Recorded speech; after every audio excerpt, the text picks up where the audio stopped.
সুপ্রিয় দর্শক মণ্ডলী, আসসালামু আলাইকুম। আশা করি আপনারা সবাই ভালো আছেন, সুস্থ আছেন।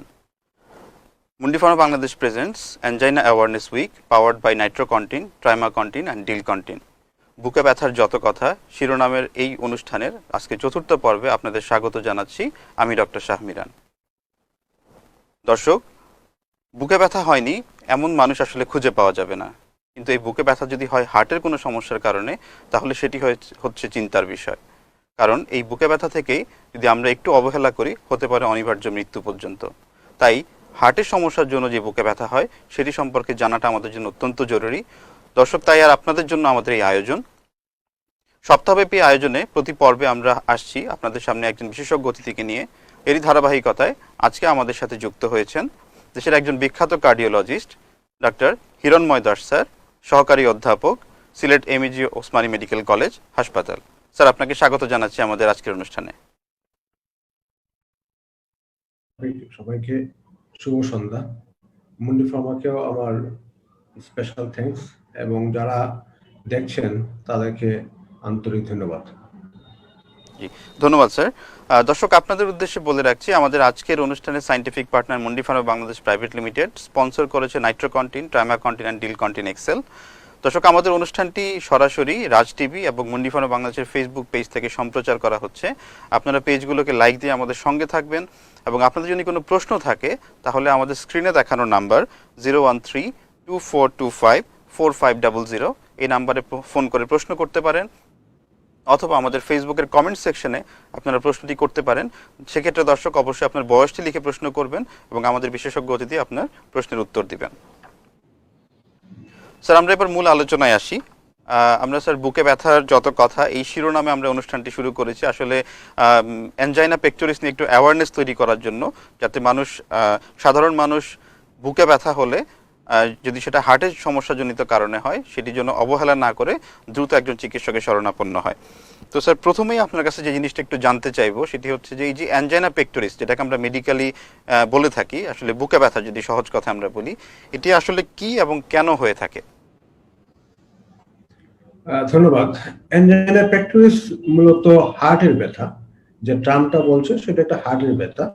এই ব্যথাটা হয়ে থাকে সাধারণত হার্টের চাহিদার তুলনায় যদি তার বিভিন্ন শিরা ধমনীতে রক্ত নালীতে যদি রক্ত প্রবাহ কমে যায় চাহিদার তুলনায়, তাহলে যে ব্যথা হয় সেটাই অ্যাঞ্জাইনা। এই ব্যথাটা অ্যাঞ্জাইনা পেক্টোরিস নামে বলা হয়ে থাকে। সেটা যদি খুব বেশি সিরিয়াস হয়ে যায়, যে কোনো সময় দেখা যায় যে এই ধমনীটা রক্ত চলাচলে বাধা এতটাই পর্যায়ে পৌঁছে যে সেটা পুরোপুরি বন্ধ হয়ে যায়, সেই ক্ষেত্রে সেটা অ্যাঞ্জাইনা থেকে এটা খারাপ অবস্থায় যে হার্ট অ্যাটাক হতে পারে। কাজে এটা অবহেলা করা যাবে না। বুকে ব্যথা কারো যদি হয়, বিশেষ করে যদি উনি এক্সারশন কোনো কাজকর্ম করতে গেলে যদি বুকে ব্যথা হয়, তাহলে তাকে অবশ্যই একজন বিশেষজ্ঞ ডক্টরের সাথে যোগাযোগ করতে হবে এবং সেই ওনার পরামর্শ মতো ওষুধ দিতে হবে। জি, ধন্যবাদ স্যার। স্যার, যেহেতু আমরা আপনি বললেন যে অ্যাঞ্জাইনা পেক্টোরিস, যেটা আসলে হার্টের জন্য যে ব্যথাটা হয় সেটাকে আমরা বলে থাকি, কিন্তু স্যার এই যে আমাদের যে চেস্ট ক্যাভিটি বা বুকের খাঁচার ভিতরে তো হার্টের পাশাপাশি আরও অনেকগুলো অর্গান আছে। আমরা ফুসফুস আছে, আমাদের খাদ্যনালী আছে, শ্বাসনালী আছে। তো যখন বুকে ব্যথা হবে তখন বুকে ব্যথার আর কি কি কারণ থাকতে পারে অ্যাঞ্জাইনা পেক্টোরিস ছাড়া? এটা খুবই ভালো জিনিস যে সাধারণত আমরা আমাদের পেশেন্টরা বুকে ব্যথা হলেই ওনারা অনেক পেশেন্ট এফ্রিড হয়ে যান যে ব্যথাটা আসলে আমার হার্টে না অন্য কারণে। হার্টের ব্যথা ছাড়াও বুকে আরো অনেক কারণে ব্যথা হতে পারে। যেমন ধরুন হার্টের যেটা অ্যাঞ্জাইনা বা হার্ট অ্যাটাক ছাড়াও হার্টের কারণে ব্যথা হতে পারে। হার্টের উপরিভাগে একটা আবরণ থাকে পাতলা, যেটা পেরিকার্ডিয়াম বলা হয়। সেইটাতে যদি কোনো প্রবাহ হয় সেই ক্ষেত্রেও ব্যথা হতে পারে বুকে। এবং হার্টের দুই পাশে দুইটা ফুসফুস থাকে, বাংলায় বলে ফুসফুস, আমরা বলি লাংস। এই লাংসের কোনো আপনার অসুখের কারণেও সেখানে বুকে ব্যথা হতে পারে। লাংসে ইনফেকশন হলে হতে পারে, ফুসফুসে প্রদাহ বা ইনফেকশন হলে হতে পারে, ফুসফুসে যদি কোনো টিউমার হয়ে থাকে তাহলে হতে পারে।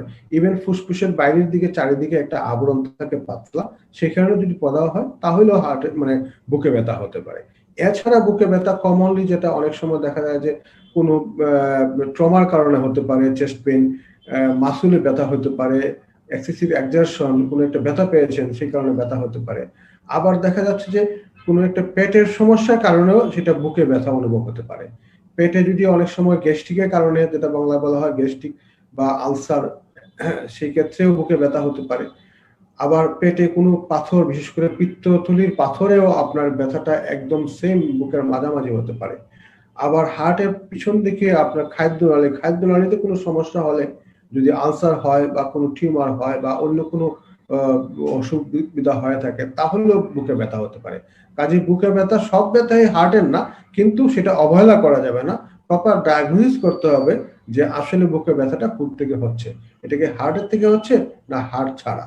হার্টের থেকে হলে সেটা আমাদের টাইম কম দিবে, সেই ক্ষেত্রে দ্রুত চিকিৎসক বা হাসপাতালে যেতে হবে। ধন্যবাদ স্যার। স্যার আসলে যে কোনো কারণেই বুকে ব্যথা হোক, এটা আসলে একজন বিশেষজ্ঞ চিকিৎসকের শরণাপন্ন হয়ে যদি আমার সেটা অন্য কোনো কারণে হয়, সেই কারণগুলোকে বাদ দিয়ে সেটা হার্টের কারণে কিনা সেই জিনিসটা নির্ণয় করে তারপরে সঠিক চিকিৎসা করা উচিত। জি স্যার, আমরা এই খুব সুন্দর করে আপনি আমাদেরকে বুকে ব্যথার বিভিন্ন কারণ এবং হার্টের ব্যথা অ্যানজাইনা পেক্টোরিস সম্পর্কে বললেন। স্যার এই যে অ্যানজাইনা পেক্টোরিসের কথা বললেন, এই অ্যানজাইনা পেক্টোরিসের শুধু বুকে ব্যথা ছাড়া আর কি কি উপসর্গ রোগীর হতে পারে? অ্যাঞ্জাইনা পেক্টোরিস, যেটা বুকে ব্যথা ছাড়াও সেই সময় বুকে ব্যথার পাশাপাশি রোগীরা অনেক ধরনের কমপ্লেইন পেতে পারে। একটা হতে পারে তার অতিরিক্ত ঘাম হতে পারে, প্রফিউজ সুইটিং, সে অনেক হঠাৎ করে অনেক বুকে ব্যথার পাশাপাশি ঘাম হবে বেশি। পেশেন্ট অনেক সময় ডিসওরিয়েন্টেড হতে পারে, যেটি সে একটু ড্রাউজি হয়ে যেতে পারে, তার মাথা ঝিমঝিম করতে পারে, তার বমি হতে পারে, বমি বমি ভাব হতে পারে, বমি হতে পারে। ইভেন মারাত্মক ক্ষেত্রে অনেক সময় সে জ্ঞান হারিয়ে ফেলতে পারে একটা। আবার কোনো কোনো ক্ষেত্রে দেখা যায় যে বুকে ব্যথার জন্য বুকে ব্যথা হচ্ছে না, হার্টের সমস্যার জন্য বুকে ব্যথা হচ্ছে না, কিন্তু অন্যান্য সিমটম হচ্ছে, কিন্তু বুকে ব্যথা নাই, হার্টের সমস্যা।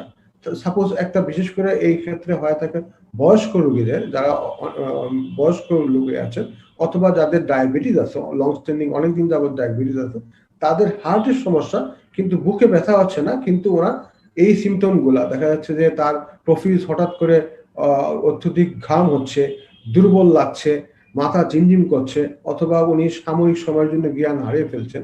আসলে দেখা গেল সেটা হার্টের সমস্যা, ওনার একটা হার্ট অ্যাটাক হয়ে গেছে বা হার্টের ব্যথাটা হয় নাই, কিন্তু হার্টের সমস্যা হচ্ছে।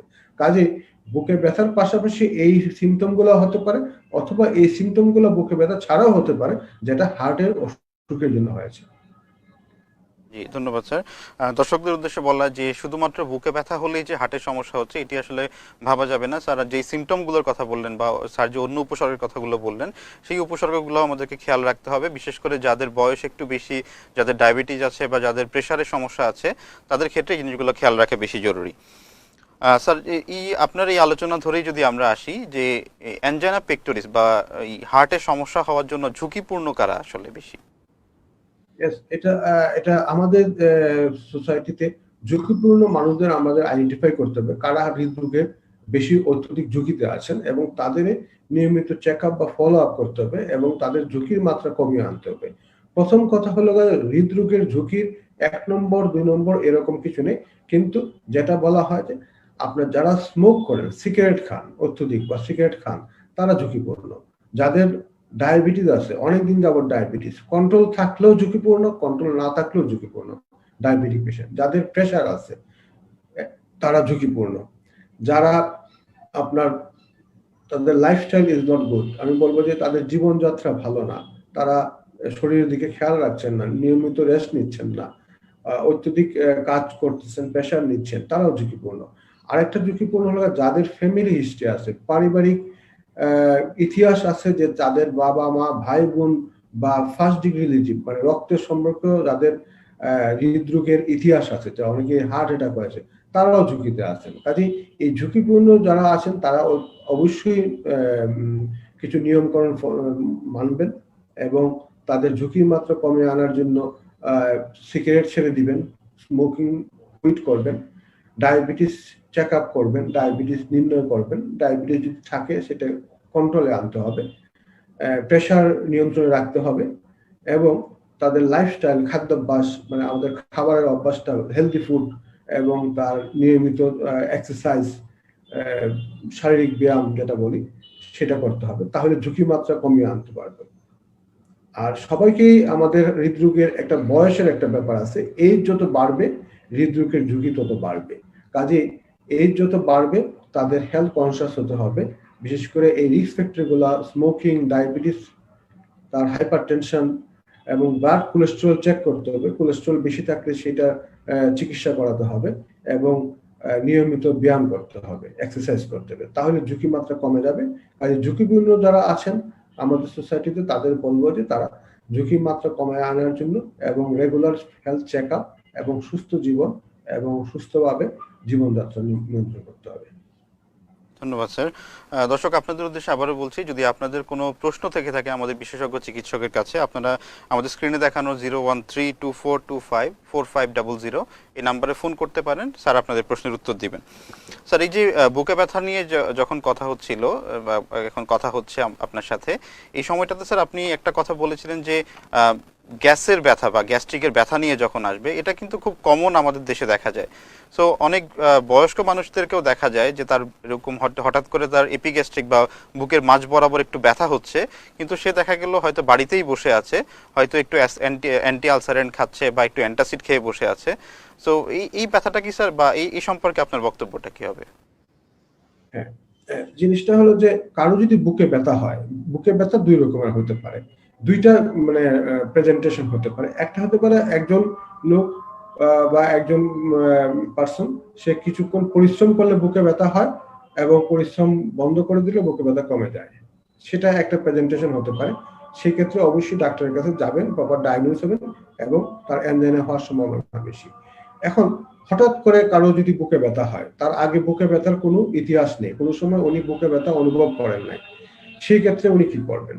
সেই ক্ষেত্রে বুকে ব্যথা যদি হয়, যদি বুকে ব্যথাটা মাঝ বরাবর হয় এবং বুকে ব্যথাটা যদি বুকের মাঝ বরাবর হয়, সেই ব্যথাটা যদি অনেকক্ষণ যাবত হয়, হ্যাঁ, এই বুকে ব্যথা হলো 1 মিনিট ছেড়ে দিল, তাহলে এটা আনলাইকলি যে এটা হার্টের ব্যথা। যদি অনেকক্ষণ যাবত বুকে ব্যথা হয়, মোর দেন 20 মিনিটস বা অ্যারাউন্ড 20 মিনিটস, অথবা এবং যদি পাশাপাশি যদি তার এর সাথে যদি উনি ঘাম হয়, বমি হয়, তাহলে তাকে অবশ্যই দ্রুত একটা হাসপাতালে যেতে হবে, ইমার্জেন্সিতে যেতে হবে।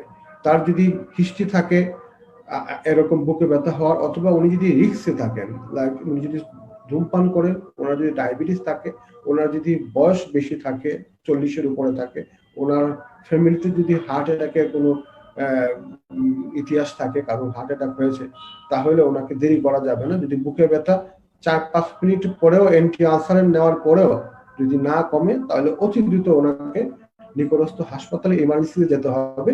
ইমার্জেন্সিতে গেলে ইমার্জেন্সি ডক্টর আছেন, উনি সাথে সাথে একটা ইসিজি করে উনি নির্ণয় করতে পারবেন ওনার হার্ট অ্যাটাক হয়েছে না হয় না। জি, ধন্যবাদ স্যার, খুব সুন্দর করে এই জিনিসটি আমাদেরকে বুঝিয়ে বলার জন্য। স্যার, আমরা একটা প্রশ্ন নিচ্ছি আমাদের কমেন্ট বক্স থেকে। ওনার নাম হচ্ছে আল মামুন। উনি লিখেছেন, আমার বাবার বয়স 63 বছর। উনি সামান্য পরিশ্রম করলেই বুকে চাপ অনুভব করেন। এখন ওনার হার্টের সমস্যা আছে কিনা, এটি আসলে কিভাবে বুঝবো? হ্যাঁ, যেহেতু ওনার বয়স 63 বছর, মানে উনি একজন এজেড পারসন এবং উনি কিছু পরিশ্রম করলে বুকে চাপ হয়, সেই ইতিহাসটা কিন্তু সাজেস্ট করে যে ওনার হার্টের ব্যথাই হবে, হার্টের ব্যথা হওয়ার সম্ভাবনাই বেশি।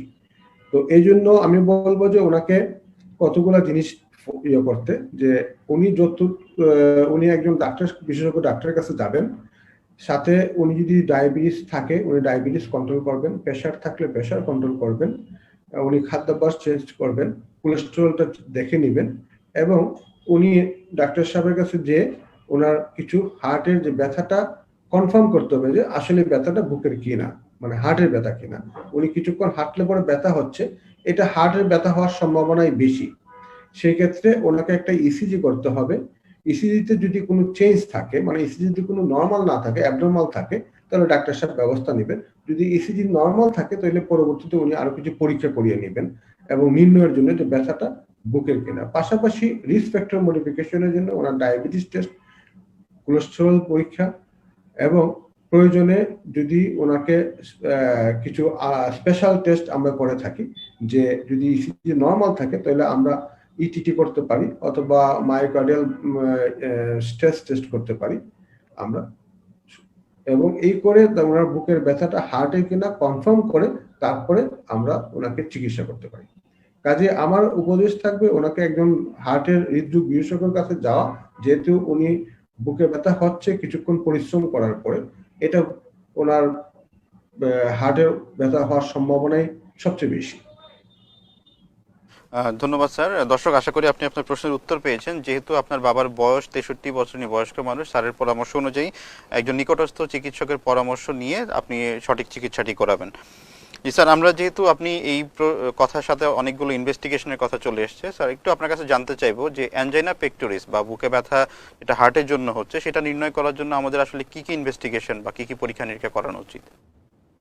হ্যাঁ, বুকে ব্যথা হার্টের জন্য হচ্ছে কিনা সেটার জন্য প্রাথমিক ইনভেস্টিগেশন হলো একটা ইসিজি, ইজিলি অ্যাভেলেবল, বাংলাদেশের সব জায়গায় পাওয়া যায় একটা ইসিজি। ইসিজিতে যদি কোনো চেঞ্জ থাকে, মানে ইসিজি যদি নর্মাল না থাকে, অ্যাবনর্মাল থাকে, তাহলে ওই জায়গাতেই নির্ণয় হয়ে যাবে যে হার্টের ব্যথা এটা বুকের জন্য, মানে বুকের ব্যথা এটা হার্টের জন্য কিনা। ইসিজি যদি নর্মাল থাকে তাহলেও এই ব্যথাটা হার্টের জন্য হতে পারে। সেক্ষেত্রে আমরা পরবর্তী কিছু ইনভেস্টিগেশন করব, যে আমরা ইটিটি বলি, এক্সারসাইজ টলারেন্স টেস্ট। আমরা একটা ইকো করব, ইকোকার্ডিওগ্রাফি, হার্টের স্ট্রাকচারাল কোনো অ্যাবনর্মালিটি আছে কিনা ইটিটি করব। যদি ইটিটিতে আমাদের বুকের ব্যথা কারণ নির্ণয় হয়ে যায় তাহলে তো নির্ণয় হয়ে গেল। ইটিটিও যদি নর্মাল থাকে কিন্তু ওনার বুকে ব্যথা হচ্ছে, বিশেষ করে উনি পরিশ্রম করলে বুকে ব্যথা হচ্ছে, এরকম হলে আমরা পরবর্তীতে একটা ফাইনালি আমরা যদি লাগে তাহলে আমরা এনজিওগ্রাম করতে পারি। কাজে একটা ECG, ETT, echocardiogram and last coronary angiogram, এটা ধন্যবাদ ধাপে স্যার। ধাপে এটা হচ্ছে একদম ফাইনাল স্টেজে, যে আমাদের ডায়াগনোসটা কনফার্ম করার জন্য আমরা হয়তো করোনারি এনজিওগ্রাম পর্যন্ত যেতে পারে, যাওয়া লাগতে পারে। থাকতে পারে। স্যার, স্যার আমরা এই ইনভেস্টিগেশনের পরে আমরা যেহেতু একটা পেশেন্টের যদি ডায়াগনোসিস হয়ে যায় তার অ্যানজাইনা আছে, স্যার আমরা একটা ফোন কল নিচ্ছি স্যার, তারপর আমরা আবার আলোচনায় ফিরছি। জি জি, ওয়ালাইকুম আসসালাম। দর্শক, আপনার নাম এবং বয়স বলে প্রশ্নটি করুন। আমি কবি থেকে প্রোগ্রামটা দেখতেছি।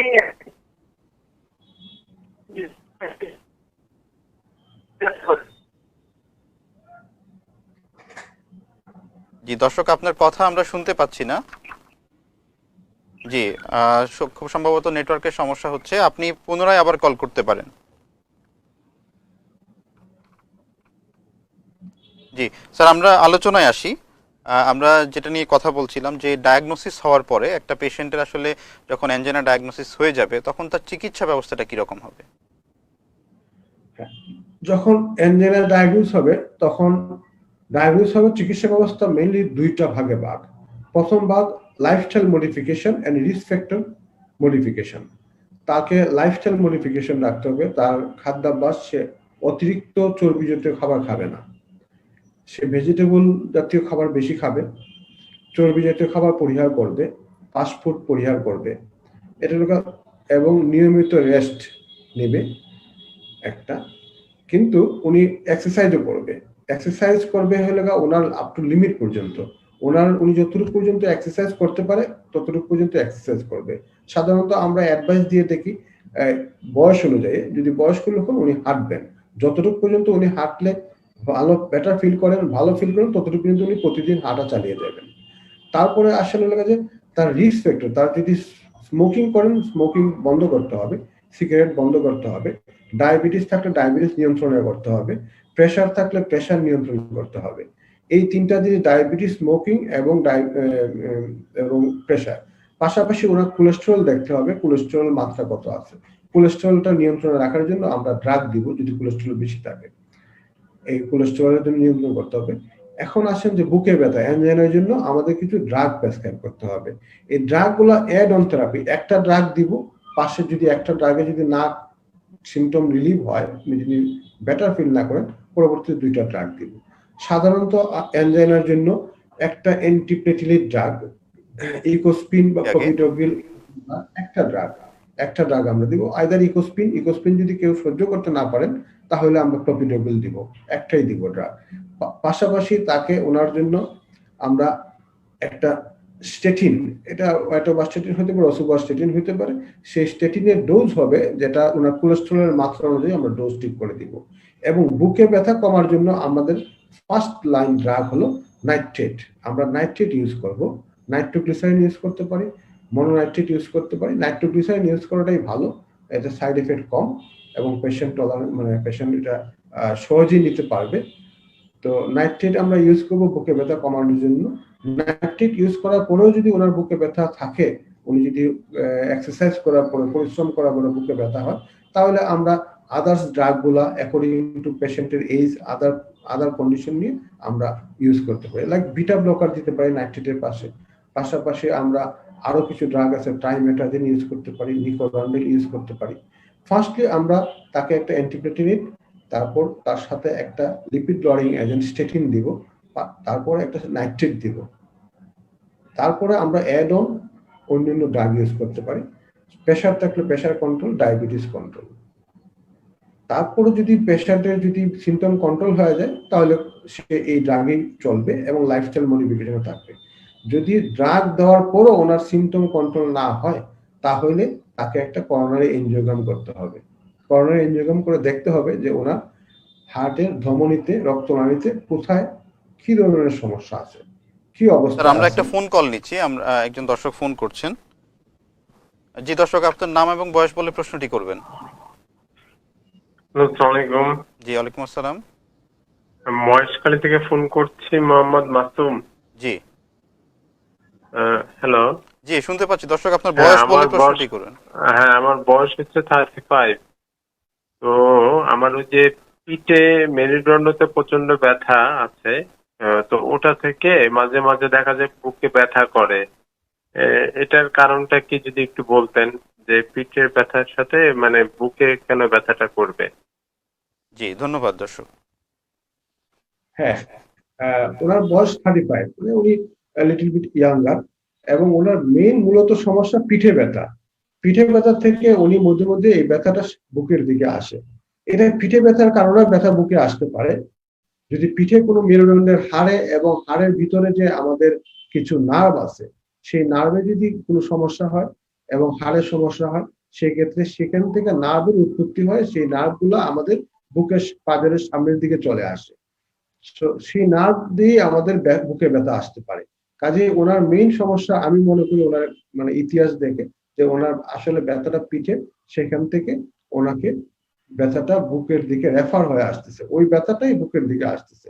তারপরও আমি বলবো একজন বিশেষজ্ঞ চিকিৎসকের সাথে যোগাযোগ করেন, পিঠে ব্যথার কারণ নির্ণয় করেন, পাশাপাশি উনি প্রাথমিক কিছু পরীক্ষা করিয়ে নেবেন, একটা ইসিজি করিয়ে নেবেন এবং আদার্স কিছু পরীক্ষা করে নেবেন যে আসলে এই ব্যথাটা বুকের কোনো সম্পর্ক আছে কিনা। তবে ওনার ইতিহাস দেখে, ওনার কমপ্লেন দেখে মনে হচ্ছে এইটা মোস্ট লাইকলি ওনার এটা খুব পিঠের ব্যথা, যেটা সামনের দিকে বুকের দিকে চলে আসছে। মাস্কুলোস্কেলেটাল পেইন হয়তো বা নিউরোপ্যাথিক পেইন, এরকম কিছু একটা হতে পারে। জি ধন্যবাদ। জি ধন্যবাদ স্যার, খুব সুন্দর করে প্রশ্নটি উত্তর দেওয়ার জন্য। স্যার আরেকজন একটা দর্শকের প্রশ্ন নিচ্ছি। উনি কমেন্ট বক্সে লিখেছেন, সঞ্জয় কুমার ওনার নাম। উনি লিখেছেন যে যদি হঠাৎ করে কারো বাড়িতে হার্ট অ্যাটাক বা বুকে ব্যথার সমস্যা হয়, তাহলে কোনো প্রাথমিক চিকিৎসা দেওয়া যাবে কিনা? হ্যাঁ, যদি আপনি মনে করেন যে ওনার ব্যথাটা হার্টের, একদম হার্টেরই ব্যথা, আপনার যদি বাড়িতে কোনো ডাক্তার সাহেব থাকেন অথবা আপনার যদি এক্সপিরিয়েন্স থাকে বা উনি রিস্ক, তাহলে ওনার মাল্টিপল রিস্ক ফ্যাক্টর আছে এবং ব্যথাটা অনেকক্ষণ যাবত মোর দেন 30 মিনিট, 20 মিনিটের উপরে ব্যথা হয়ে থাকে।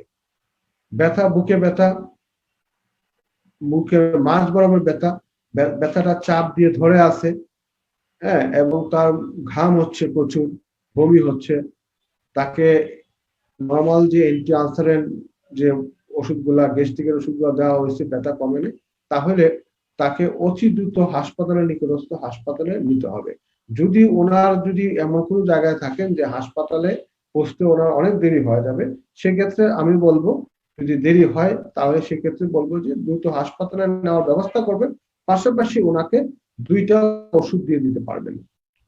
একটা হলো ইকোস্প্রিন 75 মিলিগ্রাম, 4টা ট্যাবলেট একই সাথে, পাশাপাশি ক্লোপিডোগ্রাল 75 মিলিগ্রাম, 4টা ট্যাবলেট একই সাথে দিয়ে দিবেন, সাথে গ্যাস্ট্রিকের ওষুধ দিবেন। যদি বুকে ব্যথা চাপ দিয়ে ধরে থাকে এবং 20 মিনিটের উপরে হয়ে থাকে, তাকে গ্যাস্ট্রিকের ওষুধ খাওয়ার পরও বুকে ব্যথা কমছে না, উনি প্রচুর ঘামছেন, উনি মধ্যে মধ্যে বমি করছেন বা বমি ভাব হচ্ছে, অথবা ওনার শরীরটা ঠান্ডা হয়ে আসছে, তাহলে এই দুইটা ওষুধ আপনি বাড়িতে ব্যবহার করে বাড়িতেই রাখা যাবে না, অতি দ্রুত ওনাকে হাসপাতালে নিয়ে যেতে হবে।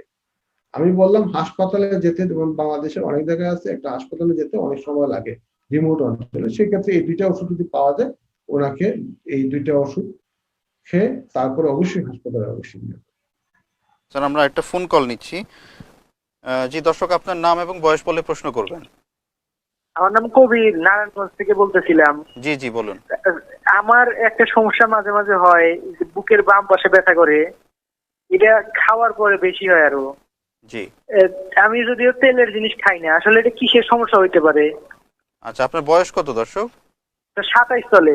27 বছর। ঠিক আছে দর্শক, আপনি সাথে থাকুন, আমাদের বিশেষজ্ঞ আপনার প্রশ্নের উত্তর দিচ্ছেন।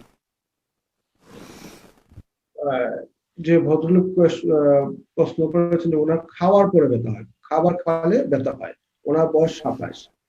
ওনাকে আমার কতগুলো প্রশ্ন থাকবে যে আপনি কতটুকু হাঁটতে পারেন, আপনি হাঁটার পরে কি বুকে ব্যথা হয় কিনা।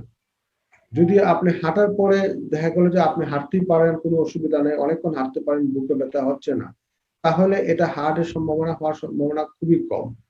তারপরও যদি আপনার খাওয়ার পরে ব্যথা হয়, আপনি কিছু পরীক্ষা করে নেবেন যে এটা খাদ্যতলিতে কোনো সমস্যা আছে কিনা, পেটে কোনো সমস্যা আছে কিনা। পেটের বিভিন্ন পরীক্ষা করে উনি ডায়াগনোস হবে যে ওনার ব্যথাটা পেটের থেকে হচ্ছে কিনা, যেহেতু উনি বলছেন খাওয়ার পরে ব্যথা হয়। যদি উনি অনেকক্ষণ হাঁটতে পারেন, হাঁটলে পরিশ্রম করলে কোনো ব্যথা হয় না, সেক্ষেত্রে এটা ধরে নেওয়া যায় যে এই ব্যথাটা হার্টের না। তারপরও আমি বলবো একজন বিশেষজ্ঞ চিকিৎসকের সাথে যোগাযোগ করে ওনার পেটের কারণে ব্যথা হচ্ছে কিনা সেই ব্যাপারে উনি দেখবেন, কিছু পরীক্ষা নিরীক্ষা করবেন। পাশাপাশি উনি বুকের হার্টের ব্যথাও কিনা সেটার জন্য কিছু পরীক্ষা নিরীক্ষা করে চেক করে নেবেন। ধন্যবাদ স্যার। দর্শক, আপনার প্রশ্নের উত্তরটি আশা করি আপনি পেয়েছেন। সো একজন বিশেষজ্ঞ চিকিৎসকের পরামর্শ নিয়ে আপনি আপনার পরবর্তী চিকিৎসাটি করাবেন আমরা আশা করি। স্যার, আপনি যে চিকিৎসা ব্যবস্থার মধ্যে কিছু অ্যান্টি অ্যাঞ্জেনাল ড্রাগের কথা বললেন, এর মধ্যে খুব প্রচলিত ড্রাগ নাইট্রোগ্লিসারিনের কথা বললেন, ট্রাইমেটাজিডিমের কথা বললেন। স্যার, এই নাইট্রোগ্লিসারিন এটি আসলে বুকে ব্যথাটা কিভাবে কমায়? হ্যাঁ, নাইট্রোগ্লিসারিন ড্রাগটা এটা বহুল ব্যবহৃত ড্রাগ এবং সেটা অনেকদিন যাবৎ পৃথিবীতে ব্যবহৃত হয়ে আসছে। এবং এটা অ্যানজাইনার পেইন মানে বুকে ব্যথার, হার্টের ব্যথার পেইন কমানোর জন্য এটা খুব ভালো ওষুধ। এবং এটা ফার্স্ট লাইন ড্রাগ, প্রথমে আমরা এটা ইউজ করে থাকি নাইট্রোগ্লিসারিন। সেই ড্রাগটা আসলে আমাদের হার্টের যে ধমনী আছে, রক্ত চলাচল করে যে নালীগুলো আছে, সেই নালীগুলার সংকোচন ভাবটাকে কমিয়ে দিয়ে এটা প্রসারণ করে দেয়, নালীগুলা প্রসারণ করে দেয়, যাতে রক্তটা হার্টে ভালোভাবে সাপ্লাই হতে পারে। রক্ত যদি হার্টে ভালো সাপ্লাই হয় তাহলে হার্টের ব্যথা কমে যাবে। আমাদের মেইন উদ্দেশ্য হলো হার্টে যদি হার্টের ব্যথা হয়ে থাকে, সাধারণত রক্ত চলাচলে বাধাপ্রাপ্ত হওয়ার পরে হার্টের ব্যথা হয়। সেই রক্ত চলাচলের ফ্লোটা যদি আমরা বাড়িয়ে দিতে পারি তাহলে হার্টের ব্যথা কমে যাবে। নাইট্রেট যে ড্রাগ গুলো নাইট্রোগ্লিসারিন সেটা ওইভাবেই কাজ করে, রক্তের ধমনী মানে রক্ত নালীগুলা প্রসারিত করে ফেলে, বড় করে দেয়, প্রসারিত করে দেয়, যার ফলে হার্টের রক্ত চলাচলটা বাধাপ্রাপ্ত না হয়, বেশি হয়, বেশি হলে হার্টের ব্যথাটা কমে যাবে। জি ধন্যবাদ স্যার। স্যার, যেহেতু চিকিৎসা নিয়ে বলছিলেন, স্যার আপনি বলছিলেন যে অ্যানজিওগ্রাম করে আমরা আসলে হার্টে তার আসলে কতটুকু ব্লক বা কয়টা ব্লক আছে সেটা আমরা নির্ণয় করে তারপর চিকিৎসা ব্যবস্থার দিকে যাই। স্যার, এই যে ব্লক থাকার পরে আসলে তখন চিকিৎসা ব্যবস্থাটা কি হতে পারে? হ্যাঁ, আগে এনজিওগ্রাম একটা পরীক্ষা, এটা কোনো চিকিৎসা নয়, এটা একটা পরীক্ষা। এই পরীক্ষার মাধ্যমে আমরা দেখতে পারি তার হার্টের যে রক্ত নালীগুলো আছে সেই নালীগুলা কোথাও কোনো ব্লক আছে কিনা, এবং কোন কোন জায়গায় ব্লক আছে, কয়টা ব্লক আছে, এবং ব্লকের পার্সেন্টেজ কত, কত পার্সেন্ট ব্লক আছে। এই কত পার্সেন্ট ব্লক আছে, কয়টা ব্লক আছে, এবং কোন জায়গাতে ব্লক আছে, সাইট মানে কোন জায়গাতে আছে, এই তিনটা জিনিসই হলো খুবই গুরুত্বপূর্ণ এনজিওগ্রাম রিপোর্টে। সাধারণত দেখা যায় যদি কোনো পেশেন্টের 3 বা এর অধিক যদি কোনো ব্লক থাকে এবং সেই ব্লকের পার্সেন্টেজ যদি 70% উপরে থাকে, পেশেন্ট সেই ক্ষেত্রে আমরা তাকে, এবং পেশেন্টের যদি ডায়াবেটিস থাকে, আদার্স কমোডিটিস থাকে, তাকে আমরা বাইপাসের জন্য অ্যাডভাইস দিয়ে থাকি। পেশেন্টের ব্লক যদি সুইটেবল কন্ডিশনে থাকে, একটা বা দুটো ব্লক হয়ে থাকে, পেশেন্টের অন্যান্য কমোডিটিস এত বেশি নাই, এবং পেশেন্টের উইল আছে মানে ইচ্ছা আছে উনি রিং ব্যবস্থা করাবেন, সেক্ষেত্রে আমরা হার্টে রিং করিয়ে থাকি। রিং করানোর উদ্দেশ্য হলো হার্টের ব্লকটাকে ক্লিয়ার করে দিয়ে সেই জায়গাতে একটা রিং বসায় দেওয়া যায়। রিংটা হলো একটা মেটালিক জালিকার একটা পাইপ, সেটা বসিয়ে দেওয়া হয় যাতে ওই জায়গাতে আর পরবর্তীতে আবার ব্লক না হয়। স্যার আসলে আহ, এটা হচ্ছে যেই জায়গাটা সংকুচিত হয়ে গেল সেই জায়গাটাকে আবার প্রসারিত করে দিয়ে রক্ত চলাচলটা বাড়িয়ে দেয়া। স্যার এই যে রিং পরানোর পরেও কিছু কিছু পেশেন্ট অনেক সময় কমপ্লেন করে যে তার কিছুদিন পরে আবার বুকে ব্যথা করছে, এটার আসলে কারণটা কি হতে পারে? হ্যাঁ, রিং পরানোর পরেও অনেক পেশেন্টের বুকে ব্যথা হয়। এটা অনেকগুলো কারণ হতে পারে, তার মধ্যে কিছু আছে পেশেন্টের কারণে। পেশেন্ট অনেক সময় আমাদের দেশে অনেক পেশেন্ট রিং পরানো মানে উনি বলছেন, মানে মনে করছেন যে ওনার হার্টের রোগ একদম সেরে গেছে, উনি কোনো ওষুধপত্র লাগবে না, উনি লাইফস্টাইল চেঞ্জ করবেন না, উনি খাওয়া দাওয়া নিয়ন্ত্রণ করবেন না, তা হবে না। রিং পরানোর পরে ওনাকে কিছু ওষুধ ওনাকে সারা জীবনই খেতে হবে, সারা জীবনই কিছু ওষুধ খেতে হবে। রিং যেটা পরানো হলো সেই রিংটা ভালো রাখার জন্য। রিং যদি ভালো না থাকে তাহলে ওই রিং এ আবার ব্যথা হতে পারে, এই রিংটা আবার কোলেস্টেরল ডিপোজিশন হয়, রিংটা আবার বন্ধ হয়ে যেতে পারে, টোটালি বন্ধ হয়ে যেতে পারে, পার্শিয়ালি বন্ধ হয়ে যেতে পারে। কাজে রিংটা ভালো রাখার জন্য ওনাকে কোলেস্টেরল কন্ট্রোল করতে হবে, কোলেস্টেরল ড্রাগ খেতে হবে। আদার কিছু ড্রাগ আমরা দিয়ে থাকি রিং পরানোর পরে, সেই ড্রাগ গুলা একদম নিয়মিত খেতে হবে। না হলে রিংটা আবার যে কোনো সময় বন্ধ হয়ে যেতে পারে, অথবা রিং এর ভিতরে আবার নতুন করে রক্ত চলাচল বাধাপ্রাপ্ত হতে পারে, সেই কারণে ব্যথা হতে পারে বুকে। জি, ধন্যবাদ স্যার। একটা ব্যাপার হতে পারে যে যেখানে রিং পরিয়েছেন, আমরা যেখানে রিং পরিয়ে দিলাম সেই রিং ভালো আছে, কিন্তু হার্টের অন্যান্য জায়গায় রক্তনালী অন্য জায়গায় নতুন করে আবার ওখানে কিছু ব্লক তৈরি হয়েছে, সেই কারণে ব্যথা হতে পারে। ধন্যবাদ স্যার। মানে এটা আসলে দুই কারণে হতে পারে, যে যদি সে তার লাইফস্টাইলটাকে ঠিক না করে, ওষুধ ঠিক মতো না খায়, তাহলে রিংটাতে আবার নতুন করে ব্লক তৈরি হতে পারে, অথবা নতুন করে আবার অন্য কোনো রক্তনালীতে ব্লক তৈরি হতে পারে। তো দর্শক, আশা করি এই যারা এই সমস্যাগুলোতে ভুগছেন তারা এই পরামর্শগুলো অবশ্যই মেনে চলবেন। স্যার এই যে রিং পরানো, অ্যানজিওগ্রাম করার পরে যখন আপনারা পেশেন্টকে অ্যাডভাইস করেন রিং পরানো লাগবে, অনেক সময় দেখা যায় পেশেন্টে এই জিনিসটাকে ডিনাই করে, তারা রিং পরাতে চায় না, বা বলতে মানে অনেক সময় বলার চেষ্টা করে যে আরো কিছুদিন অপেক্ষা করে দেখি।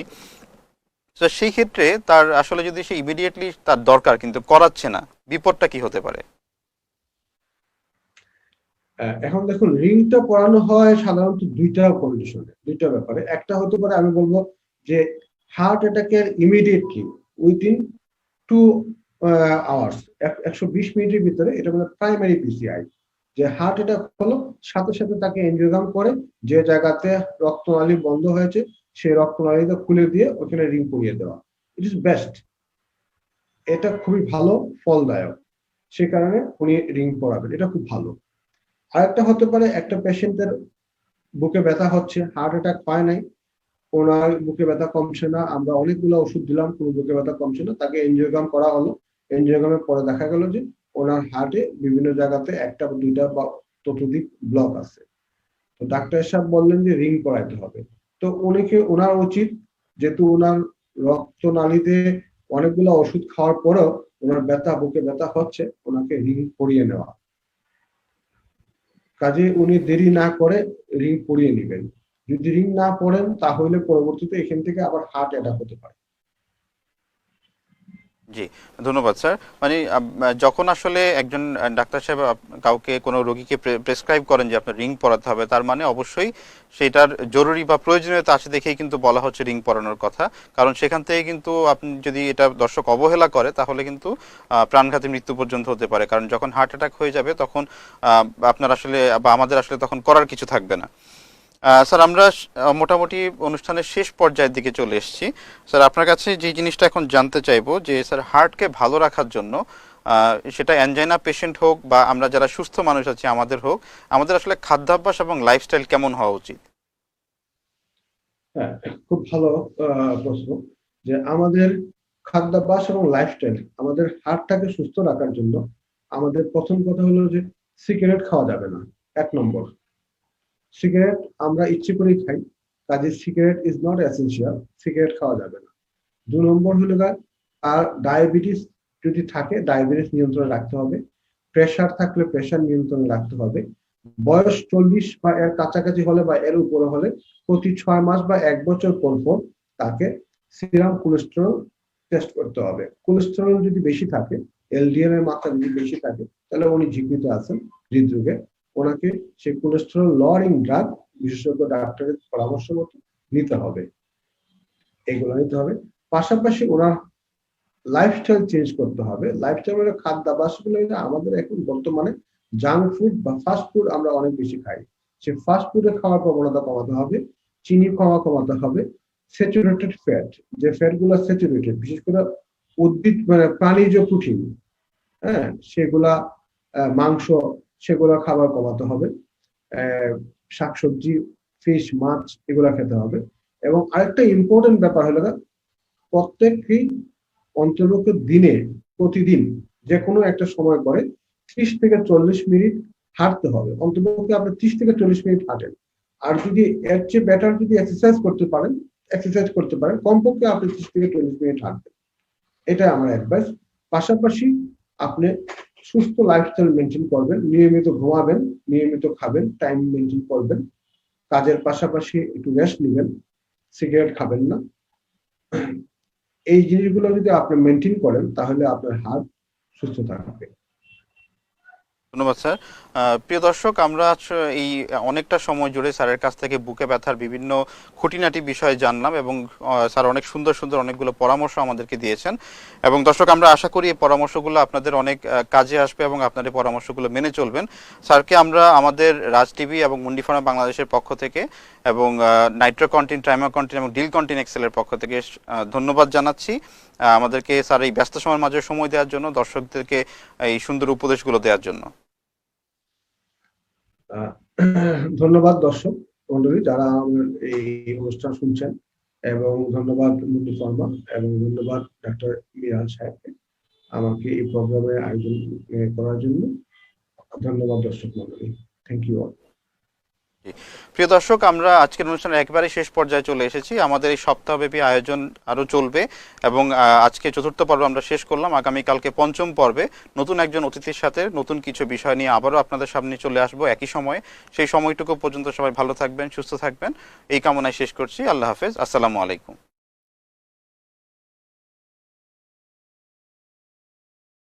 You are watching Raj TV, Jagorone, Bangladesh. Please subscribe our channel.